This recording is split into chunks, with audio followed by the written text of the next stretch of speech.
Les universités doivent accueillir des étudiants toujours plus nombreux à moyens constants. Ce ciseau malthusien les fragilise et les oblige à renoncer à pourvoir des postes d'enseignants pour consacrer cette masse salariale au paiement de leur fonctionnement. Ce déficit d'occupation des postes est structurel et réduit les capacités d'accompagnement pédagogique des étudiants et, in fine, leur réussite. L'université de Nanterre aurait besoin d'un budget de fonctionnement de 25 millions d'euros alors que sa dotation est de 11 millions d'euros. Pour ne pas renoncer à la création d'une trentaine de postes indispensables, son conseil d'administration a voté ce lundi à une très large majorité un budget en déficit de près de 3 millions d'euros. D'autres universités pourraient en faire de même. Madame la ministre, je connais votre réponse. Vous allez nous expliquer que jamais aucun gouvernement n'a consacré autant d'argent à l'université depuis un siècle.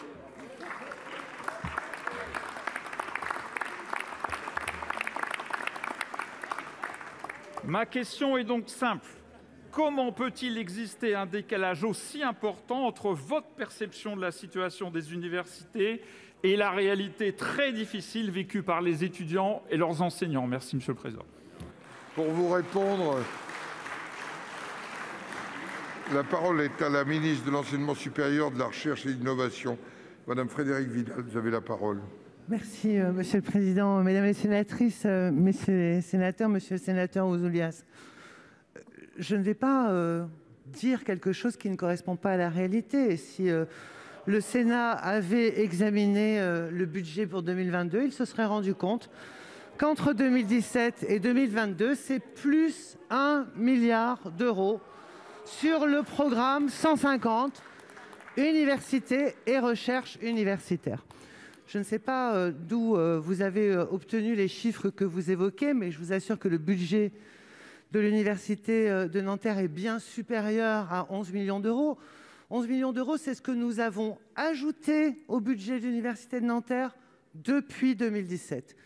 Et tout à fait au fait de cette situation particulière de fragilité qu'a l'Université de Nanterre, en fin de gestion, et le président en est informé, nous avons décidé de conférer 2 millions d'euros supplémentaires à l'Université de Nanterre pour l'année 2022.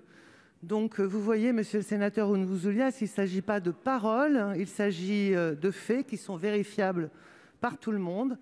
La notification, le président en est informé et nous continuerons à accompagner les établissements. Dernièrement, avec le Premier ministre, nous avons annoncé 100 millions d'euros supplémentaires pour soutenir les innovations pédagogiques. Nous avons récemment annoncé les lauréats du programme Excellence au pluriel pour plus de 300 millions d'euros. Donc oui, monsieur Ouzoulias, vous pouvez regarder les chiffres. Jamais le budget de l'enseignement supérieur, de la recherche et de l'innovation n'a autant augmenté que sur les 5 dernières années. Monsieur Ouzoulias.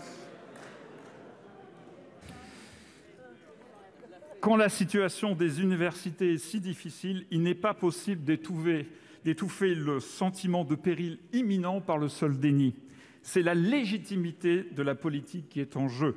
La vraie cause de l'abstention est là, dans ce décalage toujours plus important entre votre discours irénique et ce que vivent nos concitoyens. Merci, Monsieur le Président.